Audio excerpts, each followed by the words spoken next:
Bismillahirrahmanirrahim. Assalamualaikum. Hai. Berjumpa lagi kita dalam siri pembedahan book surgeon yang seterusnya, yang mana aku masih lagi membedah buku Merantau ke Delhi. Untuk poin yang seterusnya, aku dapat rungkai sedikit nasihat ataupun buah tangan daripada Hamka, yang mana Hamka ada memberi sedikit kritikan terhadap peniaga-peniaga. Baik, pada muka surat yang ke-128, kedapatan bahawa penjualan betul, penerimaan piutang teratur dan tidak ada terjadi suatu kecurangan. Cuma yang terang kekusutan dan kekurangan itu terjadi ialah lantaran Leman tidak menentu mengambil wang betapa sukanya saja. Maksudnya perniagaan tu okey, tak ada masalah apa. Cuma Leman ni dia ambil duit, dia tak record. Okey, kita tengok yang seterusnya. Demikianlah baru tingkatan perusahaan bangsa kita. Mereka pandai meniaga, tahu menjual dan membeli, tetapi tidak tahu dan tidak pandai bagaimana cara berdagang memakai buku. Berapa sahaja wang untuk keperluan dirinya sendiri diambil, tetapi catitannya tidak terang.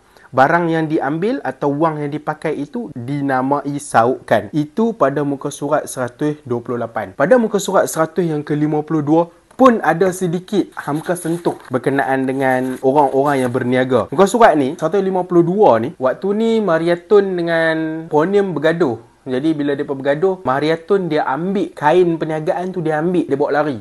So, bila dia bawa lari, dekat sini, kalau Ponium masih sendiri tahu dan insaf dia apa ertinya perbuatan itu. Kain itu belum boleh diambil kerana kain itu adalah kain jualan. Kalau telah main ambil ke ambil sahaja, alamat peraturan perniagaan tidak akan berjalan lagi. Dan itulah benih kecelakaan. Kat sini, Ponium dia macam sangat concern lah pasal stok. So kat sini, mereka tengah cakap pasal stok tau. Kalau kita main stok yang kita ada, kita main ambil saja tanpa kita buat catatan, macam mana peniaga kita? Macam sini, Hamka jelaskan situasi ni sebagai benih kecelakaan.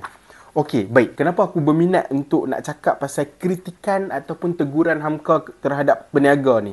Baik, sebab perniagaan ni selalu sangat dikaitkan dengan orang Melayu. Selalu sangat dikaitkan dengan bangsa kita.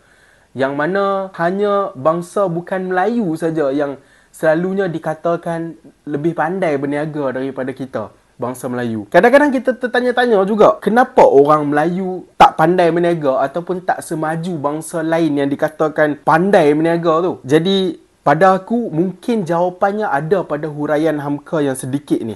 Okey, macam mana? Okey. Pada muka surat 128 tadi, yang Hamka kata tahu menjual dan membeli, tetapi tidak tahu dan tidak pandai bagaimana cara berdagang memakai buku. Mungkin Hamka sifatkan buku tu sebagai buku catatan lah. Tapi aku terinspirasi untuk katakan yang buku yang Hamka kata tu adalah dia tengah mempromosikan ilmu, budaya berilmu. Kerana apa? Bagi aku, kita ingat perniagaan ni macam semudah kumpul modal. Macam dalam cerita ni pun sebenarnya modal yang Ponium dengan Leman dapat taklah seteruk mana bila mereka nak kumpul. Dan perniagaan mereka pun sebenarnya berjalan lancar je. Tapi pada aku, asas kepada perniagaan ni, sebenarnya asas kepada perkara-perkara lain yang lebih besar lah adalah ilmu. Menuntut ilmu. So buku, perkataan buku yang Hamka kata dalam ni, mungkin daripada Hamka, dia mungkin rujuk perkataan buku tu sebagai buku catatan. Tapi pada aku memandang perkataan buku tu sebagai benda yang lebih luas, iaitu ilmu pengetahuan.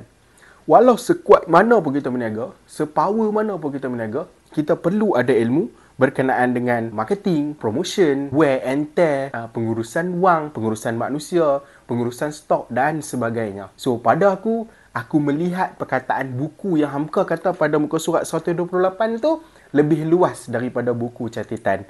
Dan aku nak tamatkan pembedahan aku untuk sesi kali ni dengan aku nak petik surah Al-Anbiya ayat 7 dan surah An-Nahl ayat 43. Aku pendekkan, fas'alu ahla dzikri in kuntum ta'lamun. Maka tanyakanlah kepada orang yang berilmu jika kamu tidak mengetahui.